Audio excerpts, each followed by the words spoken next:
Mom is having a hard time living off her pension.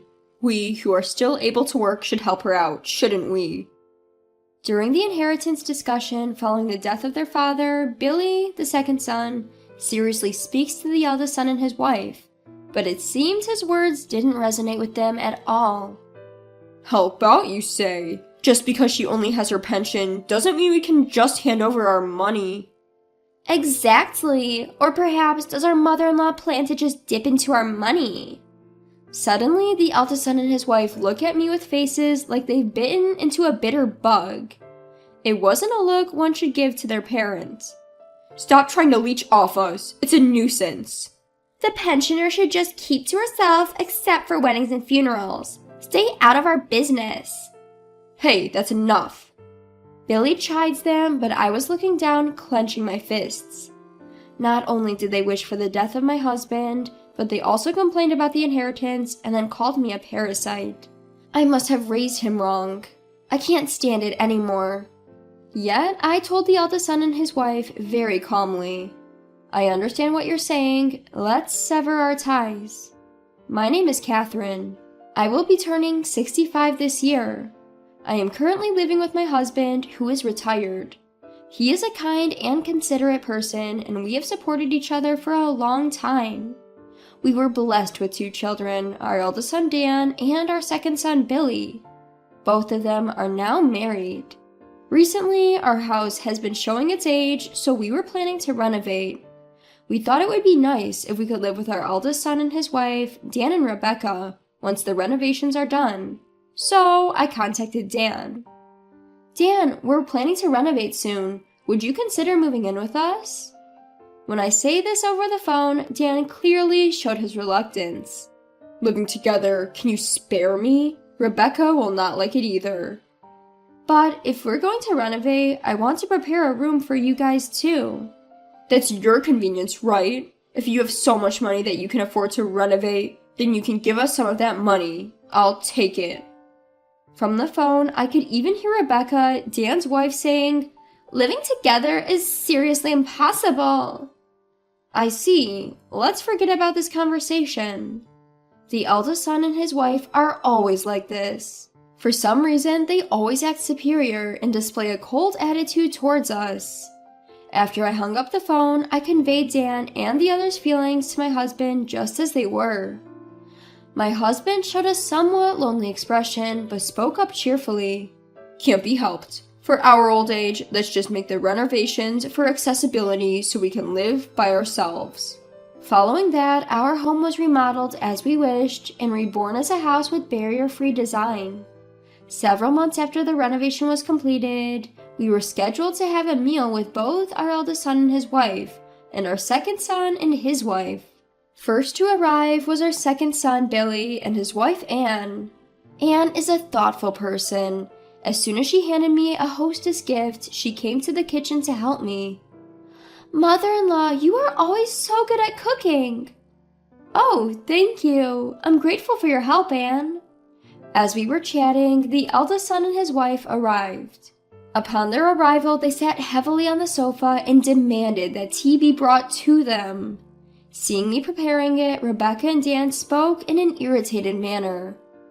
Really, they have no consideration. Exactly. We are guests here. Hurry up. As I was about to place the tea in front of them silently, Billy approached Dan from the side. Dan, can't you do at least that much by yourself? You shut up. At Dan's intimidating words, I sighed. Billy and his wife are kind to us, but even towards such a Billy, Dan was overbearing. However, the reason we called these siblings this time was because there was an important matter to discuss. The dinner party started, and Dan, who was eating in a grumpy manner, spoke up. Hey Dad, since you called us here, you must have some business, right? Spit it out. Indeed. My husband looked at me, so I gave a small nod. The truth is, it has been found that I have lung cancer. Billy and his wife showed genuinely surprised expressions, but the eldest son and his wife's facial expressions didn't change much. Dad, cancer? What's the current situation? I'm going to be hospitalized starting next week. but they told me the cancer has spread all over my body, and I've got about 6 months left. That can't be. Well, Dad's old anyway.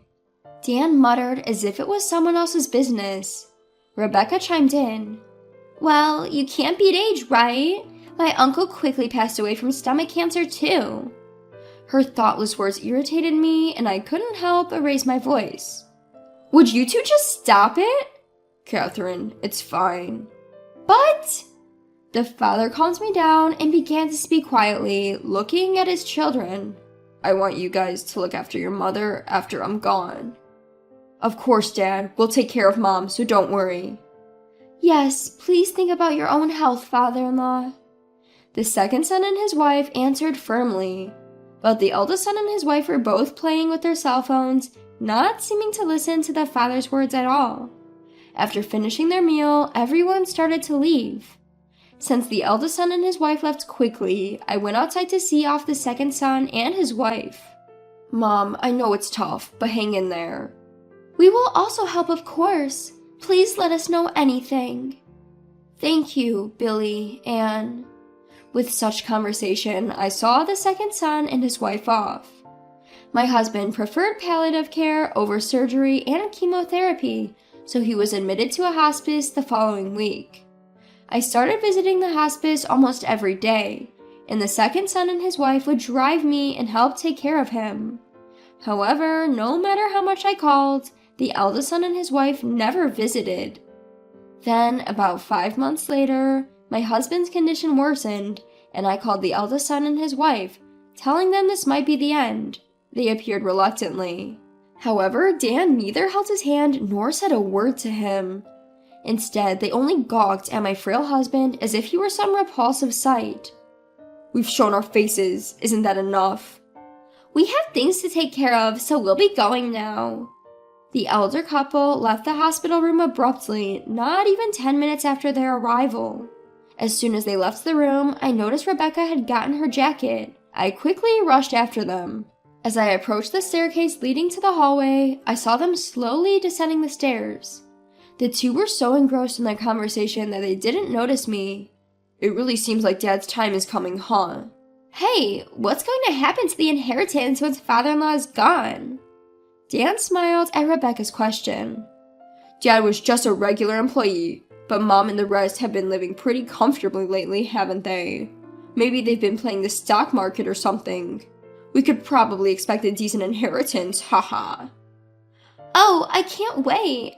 I've been wanting to go on an overseas trip. I also want a designer handbag. All we can do now is wait for things to wrap up, haha. I teared up listening to their conversation. I couldn't possibly tell my husband about this. Unable to confront them, I silently returned to the hospital room. 2 weeks later, he passed away. I kept for a long time by his side, but Billy and his wife were there, comforting me. Thanks to their support, I was able to hold it together, and the funeral went without a hitch.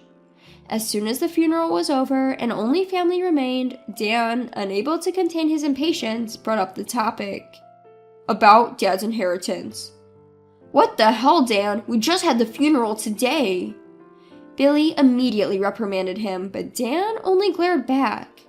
You, the second son, just shut up. With a sigh, I spoke up. We'll arrange a meeting to discuss the inheritance next week. For today, please, just go home. At these words, the elder couple grinned, then promptly left. Then, the following week, the cheerful elder couple and the serious younger couple arrived at our home for the inheritance meeting. I told the two couples in front of me.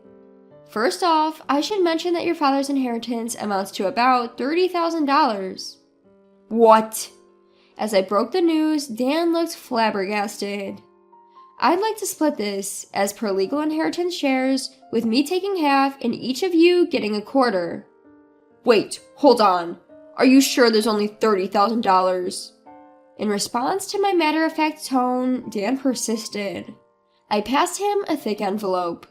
All the documents are in here. Please check them. After looking through the documents, Dan and Rebecca's faces contorted in frustration. Damn, Dad was really strapped, huh? So we're only getting $7,500 each?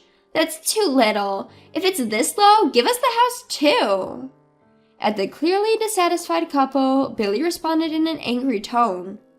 Our mother's still living in that house. Don't care. It's because you wasted money on renovations that we're left with nothing. That's right. If the inheritance is this small, give us the house too.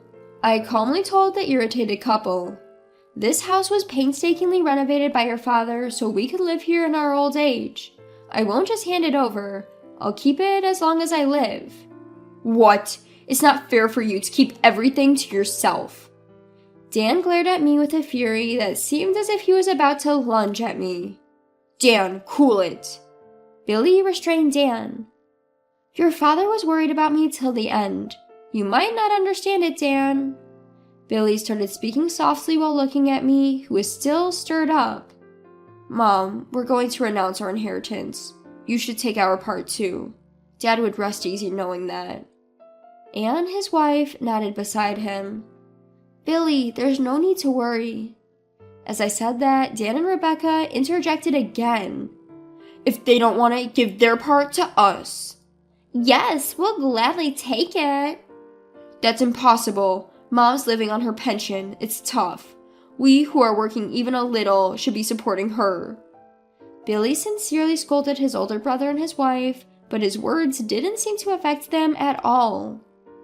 When you say support, just because she's only got her pension, doesn't mean we can just give our money away. Exactly. Or perhaps mother-in-law was planning to siphon off our money from the beginning. The older couple looked at me with an expression as if they had just chewed on a bitter bug. Their eyes were not the kind one should direct at a parent. Stop behaving like a parasite. It's a nuisance. Old ladies living on pensions should keep out of everything except for weddings and funerals. Just stay quiet. Hey, stop it now. Billy scolded them, but I had my head down and was clenching my fists. Not only did they wish for my husband's death, but they also complained about the inheritance and even called me a parasite? I wondered where I had gone wrong in raising him. Tears welled up in my eyes with regret, but I couldn't lose my composure here. I gathered my feelings and said very calmly to Dan and Rebecca, I understand what you're saying, let's sever our ties. When I said that, the older couple looked surprised for a moment, but quickly broke into a smirk. Really? That's the best news I've heard. Does this mean we don't have to deal with the old lady anymore? Lucky! As Dan and Rebecca hurried to leave, they sarcastically called out to Billy and his wife. So there you have it. You guys look after the old lady. Good luck taking care of the parasite. As the couple stormed out, Billy and his wife rushed over to me. Mom, are you okay? They're just too awful. Mother-in-law, we are always by your side. Please don't be upset. I was still looking down, but I raised my face and looked straight at the two of them. Billy, Anne, I have something to tell you. A few months later, while I was relaxing at home, Dan and Rebecca appeared with Billy. What's going on? We've severed our ties, haven't we? Hey, old lady, we need to talk. Indeed. Come on in. The eldest son and his wife, shouting at the entrance, their faces flushed red. From the side, Billy spoke with an apologetic tone. Sorry, Mom, I was asked about the house, and I couldn't help but tell them. That's fine. For now, everyone please come in. I let them into the house. The moment they were led into the living room, the eldest couple began to raise their voices. What do you mean you're giving the house to Bill? Exactly. You're disregarding us, the eldest couple. What's that all about? While looking at the two of them, I spoke in a calm and composed manner. Billy said he would maintain the house and preserve your father's memories. That's why I decided to leave it to him. What? What do you mean? Dan stared at me, taken aback. Billy and his wife Anne have been a great support to me. It's only natural. I smiled warmly at the apologetic-looking younger couple. Thank you, Mom. We're not here to hear that. You said you'd take over the house yourself, didn't you? After taking a quick glance at the eldest daughter-in-law, who looked like she was about to froth at the mouth, I explained. I thought I'd hand it over to someone who would respect your father and my wishes. Besides, I've started getting some rental income." What? What is this?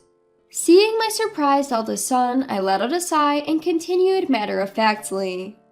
"Remember how last year my father, your grandfather, passed away? Billy attended the funeral, but you couldn't because you were out of town, remember?" That was... Your grandfather was a landlord who owned several buildings and apartments.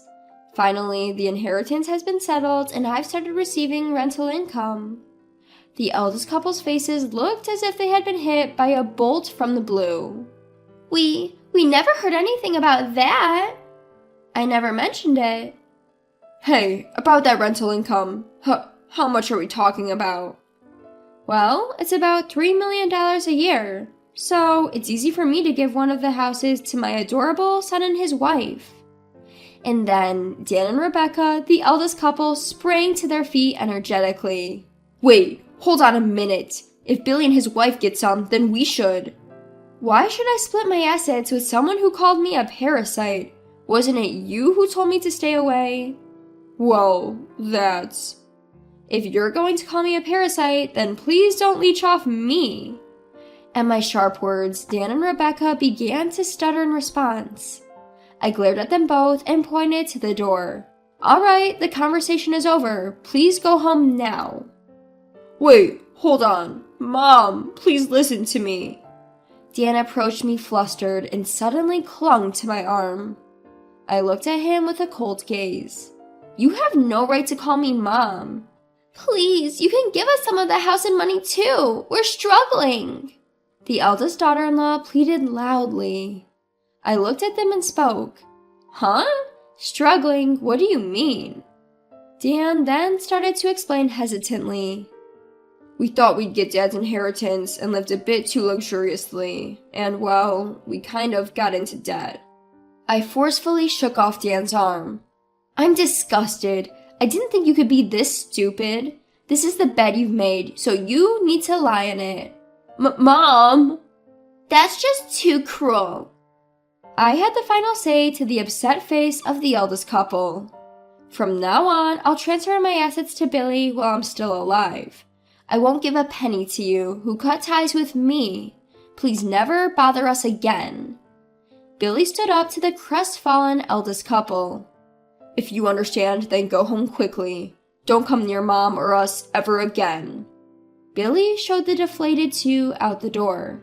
He was rubbing my back, which was still breathing heavily.